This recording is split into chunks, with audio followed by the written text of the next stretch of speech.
La Biblia como política, Spinoza revela el control detrás de las Escrituras. ¿Alguna vez te has preguntado si los textos que consideramos sagrados esconden propósitos que van más allá de lo divino? ¿Qué pasaría si la Biblia, además de ser un texto religioso, fuera una sofisticada herramienta de control político y social? En la Ámsterdam del siglo XVII, mientras Europa ardía en guerras religiosas y persecuciones, un pensador judío se atrevió a formular estas preguntas prohibidas. Su nombre, Baruch Spinoza. Sus ideas fueron tan radicales que fue expulsado de su comunidad, declarado hereje y sus obras prohibidas. ¿Qué vio Spinoza que resultó tan amenazador para las autoridades de su tiempo? ¿Por qué, incluso hoy, más de 3 siglos después, sus análisis sobre la Biblia siguen siendo considerados revolucionarios y perturbadores? ¿Qué pasaría si nos atreviéramos a ver las Escrituras no solo como palabra revelada, sino como documentos históricos y políticos, creados por seres humanos con intereses y agendas muy terrenales? Te invito a un viaje intelectual que desafiará tus percepciones. Cuestionará lo establecido y te mostrará cómo un filósofo solitario y excomulgado cambió para siempre nuestra comprensión de los textos sagrados y del poder que se ejerce en nombre de Dios. El hombre que desafió a Dios y al Estado. ¿Quién fue realmente este hombre que se atrevió a cuestionar lo incuestionable? Baruch Spinoza nació en 1632 en Ámsterdam, hijo de judíos sefardíes que habían huido de la Inquisición en Portugal. La comunidad judía de Ámsterdam era un refugio en una Europa intolerante, pero paradójicamente mantenía una estricta ortodoxia para sobrevivir en un entorno cristiano hostil. ¿Cómo es que el joven Spinoza, educado en la tradición judía, llegó a convertirse en el pensador más radical de su época? Todo cambió el 27 de julio de 1656. Ese día, a sus 23 años, Spinoza enfrentó la sentencia más severa que la comunidad judía podía imponer, el cherem, una excomunión total. El decreto era implacable: maldito sea de día y maldito sea de noche, maldito sea cuando se acuesta y maldito sea cuando se levanta. ¿Qué había hecho este joven comerciante para merecer tal condena? El decreto menciona horribles herejías y actos monstruosos, pero los detalles específicos nunca fueron revelados. ¿Qué ideas podían ser tan peligrosas como para causar semejante reacción? ¿Te has preguntado alguna vez cómo alguien logra mantener su integridad intelectual frente al rechazo total de su comunidad? Tras su excomunión, Spinoza cambió su nombre de Baruch a Benedictus, pulía lentes para ganarse la vida y dedicaba sus noches a desarrollar uno de los sistemas filosóficos más audaces de la historia occidental. Vivió modestamente, rechazó cátedras universitarias para preservar su libertad de pensamiento y continuó reflexionando sobre lo que consideraba la manipulación política de la religión. La Holanda del siglo XVII representaba una anomalía en la Europa de la época, un espacio de relativa tolerancia religiosa y libertad intelectual. Mientras la Guerra de los 30 años devastaba Europa y la Inquisición perseguía a los herejes, los Países Bajos emergían como un refugio para pensadores, científicos y artistas. ¿Habría sido posible un Spinoza en la España de Felipe II o en la Francia de Luis XIV? La respuesta es clara: su filosofía solo podía florecer en ese peculiar ambiente holandés donde, a pesar de las restricciones, existía un espacio para el debate y la disidencia. Pero ¿hasta dónde llegaba realmente esta tolerancia holandesa? En 1670, Spinoza publicó anónimamente su obra más explosiva, el Tratado Teológico Político. El libro, escrito en latín para limitar su acceso a los eruditos, causó un escándalo inmediato. Fue denunciado como una obra forjada en el infierno por un renegado judío y el diablo y prohibido por las autoridades holandesas en 1674. ¿Qué contenía este libro que provocó tal reacción?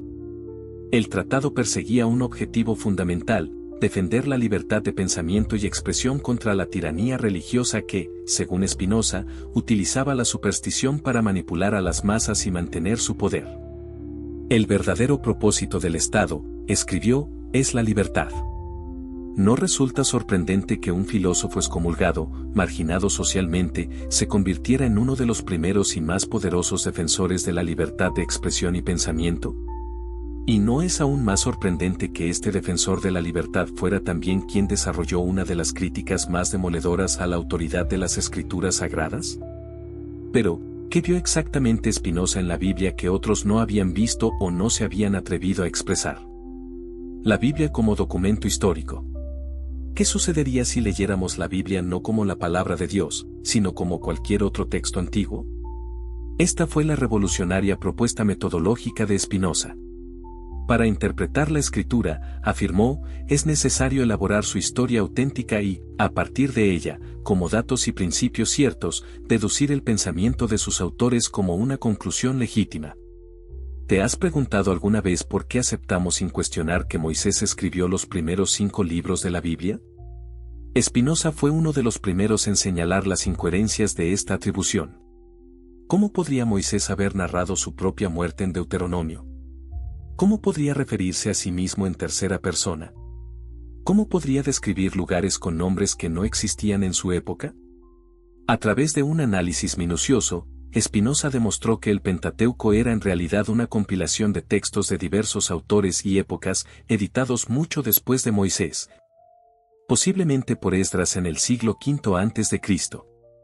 Esta conclusión, escandalosa en su momento, es hoy ampliamente aceptada por los estudios bíblicos académicos. ¿No es asombroso que un filósofo del siglo XVII anticipara descubrimientos que la arqueología y la filología moderna confirmarían siglos después? Spinoza fue aún más lejos al identificar contradicciones internas en las Escrituras. Por ejemplo, en un pasaje Dios se describe como estando en el cielo, en otro como omnipresente, en algunos textos Dios conoce todo, en otros ignora las acciones humanas hasta que ocurren. ¿Cómo pueden conciliarse estas descripciones contradictorias? Para Spinoza, estas inconsistencias no eran problemas teológicos a resolver, sino evidencias de la autoría humana y diversa de los textos bíblicos. La Escritura no enseña filosofía sino obediencia, afirmó Spinoza. ¿Qué quería decir con esto? Que el propósito de los textos bíblicos no era revelar verdades eternas o conocimiento absoluto, sino inculcar obediencia en un contexto histórico específico. ¿No es revelador que muchos pasajes bíblicos se centren en reglas de comportamiento social y político, más que en explicaciones metafísicas? Spinoza insistía en que los textos bíblicos debían interpretarse en su contexto histórico y cultural.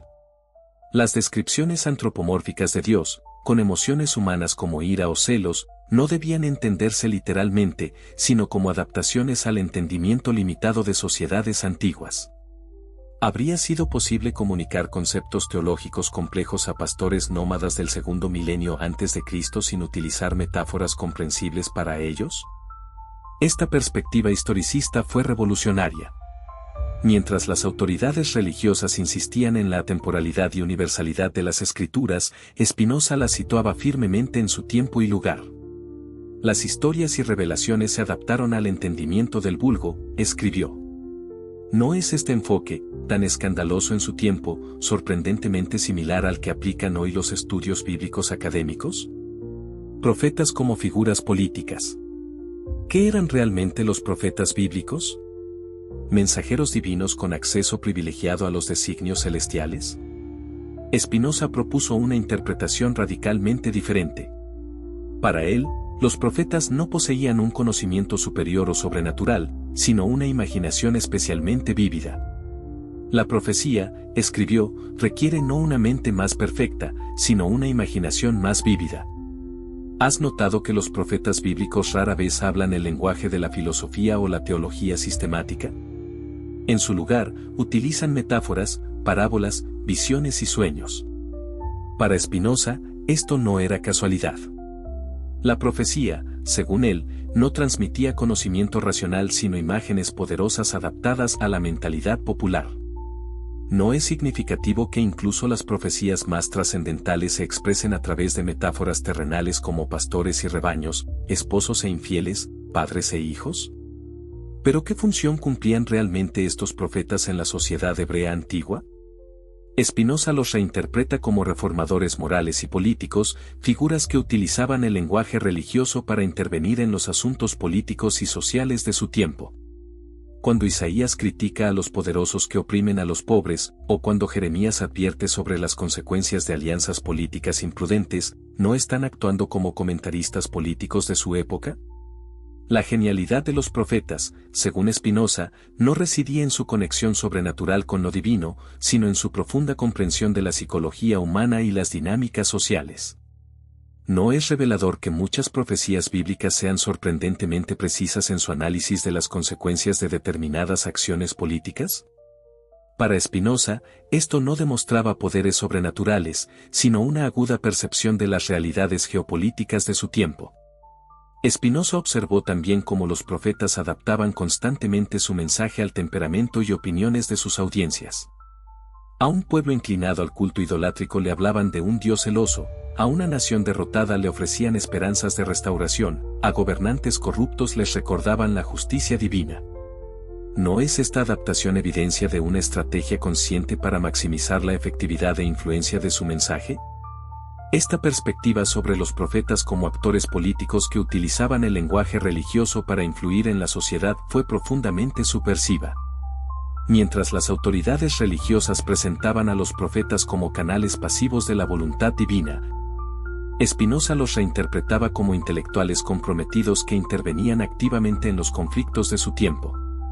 ¿Acaso esta visión no humaniza a los profetas, haciéndolos más relevantes para nuestra comprensión de los mecanismos de cambio social y político? ¿Y qué ocurre cuando aplicamos esta interpretación a figuras como Jesús o Mahoma?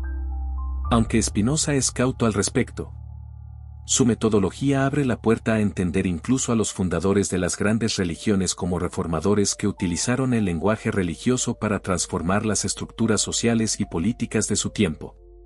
¿No se convierte así la historia religiosa en una dimensión de la historia política? La aproximación de Spinoza a la profecía desafía nuestra tendencia a separar lo religioso de lo político, lo espiritual de lo temporal.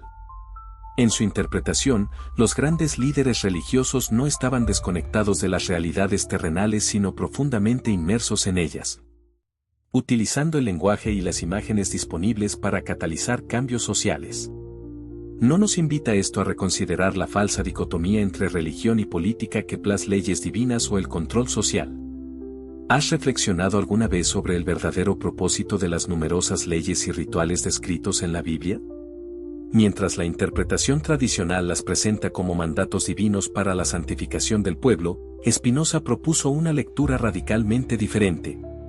La ley de Moisés funcionaba primariamente como una constitución política para el naciente Estado hebreo. ¿No resulta revelador que muchas de las leyes bíblicas se ocupen de asuntos profundamente terrenales como la propiedad, los contratos, la administración de justicia o la organización social? Spinoza observó que el Pentateuco no solo contiene mandamientos morales y religiosos, sino un completo sistema legal y político adaptado a las necesidades específicas de una sociedad tribal que transitaba del nomadismo al asentamiento permanente. Los hebreos no estaban obligados a practicar la piedad sino únicamente la felicidad y la tranquilidad de la vida, escribió Spinoza. ¿Qué quería decir con esto? Que el propósito fundamental de la ley mosaica no era la salvación espiritual, concepto casi ausente del Antiguo Testamento, sino la prosperidad material y la estabilidad social del pueblo. ¿Te has preguntado por qué el Antiguo Testamento está lleno de rituales minuciosamente detallados? ¿Por qué importaba tanto si un sacrificio se realizaba de una forma u otra, o si un ritual se ejecutaba en un orden preciso? Para Spinoza, estos elaborados ceremoniales servían como poderosos instrumentos de cohesión social y obediencia política. En una época sin medios de comunicación masiva ni aparatos estatales sofisticados, los rituales religiosos funcionaban como eficaces mecanismos para inculcar hábitos de obediencia y reforzar la identidad nacional. La idea del pueblo elegido, tan central en la narrativa bíblica, adquiere en la interpretación spinoziana una dimensión política fascinante. ¿No es significativo que la elección divina se materialice siempre en términos de territorio, victorias militares y prosperidad material? Para Spinoza, el concepto de elección divina no era una verdad teológica sino un poderoso mito nacional que cumplía dos funciones esenciales: reforzar la cohesión interna del pueblo hebreo y justificar su separación de otras naciones. ¿Has notado que las recompensas prometidas en el Antiguo Testamento son casi exclusivamente terrenales? Prosperidad, longevidad, descendencia numerosa, victorias militares, abundancia de cosechas. A diferencia de religiones posteriores, el judaísmo antiguo apenas menciona recompensas ultraterrenas. Según Spinoza, esto no era una casualidad sino una evidencia más del carácter fundamentalmente político de la legislación mosaica, diseñada para gobernar eficazmente un estado terrenal, no para guiar almas hacia la salvación eterna. El fin de la república no es convertir a los hombres de seres racionales en bestias o autómatas, sino permitir que su mente y su cuerpo desarrollen con seguridad sus propias actividades, afirmó Spinoza. ¿No es sorprendente encontrar en un filósofo del siglo XVII una defensa tan categórica de la libertad individual frente a la imposición religiosa? Spinoza sostenía que una vez que la función política original de la ley había sido comprendida, debía reconocerse que su aplicación literal en contextos políticos diferentes era no solo innecesaria sino potencialmente dañina. La teología como instrumento de poder. ¿Por qué las autoridades religiosas han insistido históricamente en la interpretación literal de textos que contienen evidentes contradicciones y anacronismos? La respuesta de Spinoza es implacable, porque el control sobre la interpretación de los textos sagrados es una poderosa herramienta de dominación política y social. El vulgo llama divina a la doctrina mientras ignora sus causas naturales, escribió Spinoza. ¿No es revelador que las instituciones religiosas hayan promovido históricamente la ignorancia sobre los orígenes históricos de sus textos sagrados? Según Spinoza, esta estrategia no es accidental. Al presentar las escrituras como perfectas, atemporales y de origen sobrenatural, las autoridades religiosas se posicionan como sus únicos intérpretes legítimos, asegurándose así un tremendo poder ideológico. ¿Te has preguntado alguna vez por qué las disputas teológicas aparentemente abstractas han provocado conflictos tan sangrientos a lo largo de la historia? Para Spinoza, esto demuestra que la teología nunca ha sido realmente sobre Dios, sino sobre el poder terrenal. Cuando las autoridades religiosas perseguían herejes, no defendían realmente la pureza doctrinal sino su monopolio sobre la interpretación de los textos que legitimaban su autoridad. Spinoza desarrolló una de las primeras y más penetrantes críticas a lo que hoy llamaríamos teología política, la utilización de conceptos religiosos para legitimar estructuras de poder terrenal. Los que administran o tienen el poder estatal se han esforzado siempre por revestir de religión cualquier asunto, sea justo o injusto, y darle apariencia de que el pueblo cumpla sus deberes por devoción, escribió. ¿No es esta observación sorprendentemente aplicable a numerosas situaciones políticas contemporáneas?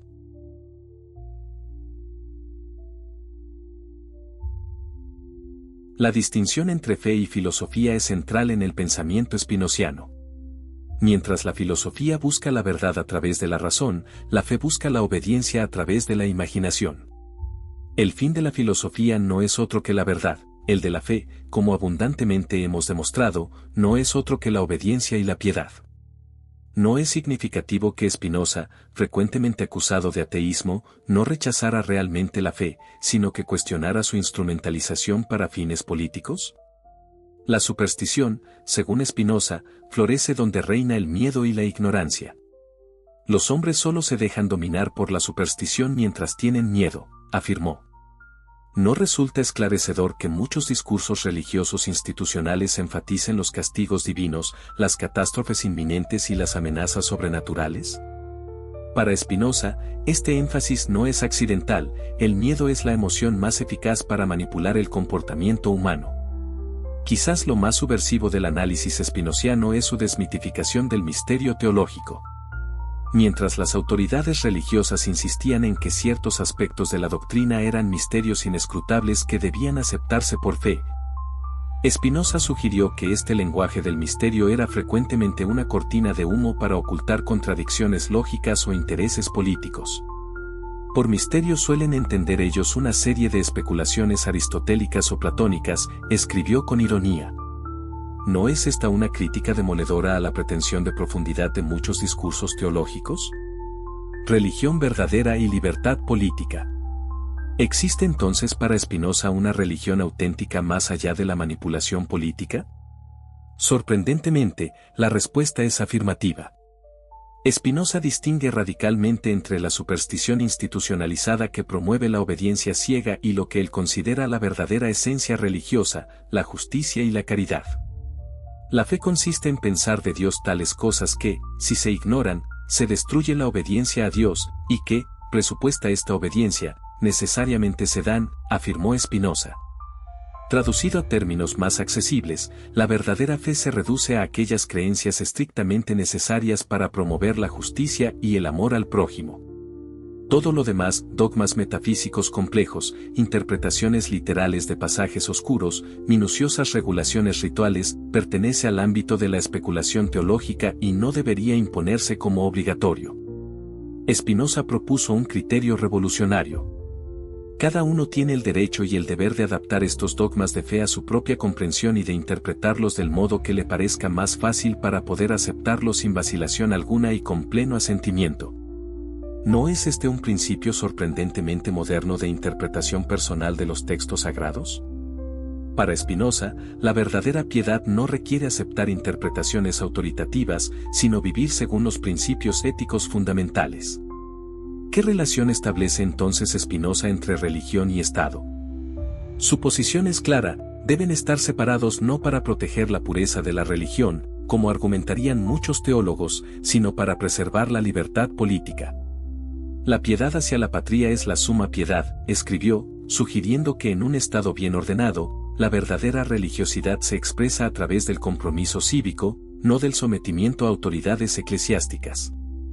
¿Podemos reconocer en estas ideas los fundamentos de la moderna separación entre Iglesia y Estado? Sin duda. Spinoza es uno de los primeros teóricos en articular claramente por qué la intromisión de las autoridades religiosas en asuntos políticos resulta perjudicial tanto para la política, que se ve contaminada por dogmatismos irracionales, como para la genuina religiosidad, que se corrompe al convertirse en instrumento de poder. El verdadero fin del Estado es, pues, la libertad, concluyó Spinoza. Su visión de un Estado que garantice la libertad de pensamiento y expresión no estaba basada en un rechazo de lo religioso, sino en una comprensión más profunda de su auténtica naturaleza. ¿No es fascinante que este filósofo excomulgado, acusado de ateísmo, ofreciera una de las defensas más poderosas de la libertad religiosa auténtica frente a la instrumentalización política de la fe? En última instancia, la crítica spinociana a la interpretación tradicional de la Biblia no buscaba destruir la religión sino liberarla de su cautiverio político. Al separar la palabra de Dios, entendida como los principios éticos universales de justicia y caridad, de sus envolturas históricas y políticas contingentes, Spinoza no solo anticipó 3 siglos de exégesis bíblica académica, sino que proporcionó herramientas intelectuales para distinguir entre la manipulación religiosa y la auténtica espiritualidad. La democracia como expresión política de la razón. ¿Cuál es entonces el sistema político que mejor encarna los principios filosóficos de Spinoza? Aunque vivió en una época de monarquías absolutas y teocracias, Spinoza se atrevió a defender la democracia como la forma de gobierno más natural y conforme a la razón. Este régimen democrático, escribió, es el más natural y el que más se aproxima a la libertad que la naturaleza concede a cada individuo. ¿Por qué esta preferencia por la democracia en un filósofo tan crítico con las pasiones de la multitud? Porque para Spinoza, la razón no es patrimonio exclusivo de una élite intelectual o religiosa, sino una capacidad universal que florece mejor en condiciones de libertad. Nadie transfiere a otro su derecho natural hasta el punto de que no se le consulte nada en adelante, sino que lo entrega a la mayor parte de toda la sociedad, de la que él es una parte, afirmó, anticipando teorías modernas del contrato social. ¿Te has preguntado alguna vez por qué Spinoza, a diferencia de muchos filósofos de su época, no temía a la democracia? Mientras Hobbes veía en el poder absoluto del soberano la única garantía contra el caos, Spinoza consideraba que el verdadero peligro para la estabilidad política no era el exceso de libertad sino su carencia. El fin del Estado, insistió, no es convertir a los hombres de seres racionales en bestias o autómatas, sino hacer que su mente y su cuerpo se desenvuelvan en todas sus funciones con seguridad. La crítica spinociana a la manipulación religiosa de las escrituras se conecta directamente con su defensa de la democracia. Mientras las autoridades teológicas utilizaban interpretaciones dogmáticas para justificar regímenes autoritarios, Spinoza veía en la libre interpretación de los textos sagrados un modelo para la participación política democrática. ¿No es revelador que los sistemas políticos más autoritarios hayan insistido históricamente en lecturas literales y dogmáticas de sus textos fundacionales, sean religiosos o ideológicos? Spinoza advirtió con singular clarividencia sobre los peligros de confundir autoridad política y religiosa. Nada más peligroso que referir a un derecho divino asuntos puramente especulativos y confiar las leyes a los prejuicios sobre tales materias. ¿No resuenan estas palabras con inusitada actualidad en un mundo donde fundamentalismos religiosos de diverso signo amenazan la convivencia democrática? La Biblia frente a la modernidad política. ¿Cómo impactó la crítica spinoziana en la evolución del pensamiento político moderno? Su influencia, aunque a menudo subterránea debido a la condena de sus obras, fue profunda y duradera, extendiéndose desde la Ilustración hasta nuestros días. El análisis histórico-crítico de las Escrituras iniciado por Spinoza desempeñó un papel crucial en el proceso de secularización política. Al demostrar que los textos bíblicos eran documentos humanos e históricos, no revelaciones divinas atemporales, Spinoza socavó uno de los principales fundamentos de legitimación del poder político en Occidente: la sanción religiosa. ¿Has notado que muchos principios políticos modernos que damos por sentados contradicen directamente preceptos bíblicos? La igualdad jurídica entre hombres y mujeres, la separación entre Iglesia y Estado, la libertad de culto y expresión. Spinoza fue uno de los primeros en sugerir que la legislación moderna debía basarse en principios racionales y no en textos antiguos cuyo propósito era gobernar sociedades con condiciones históricas radicalmente diferentes.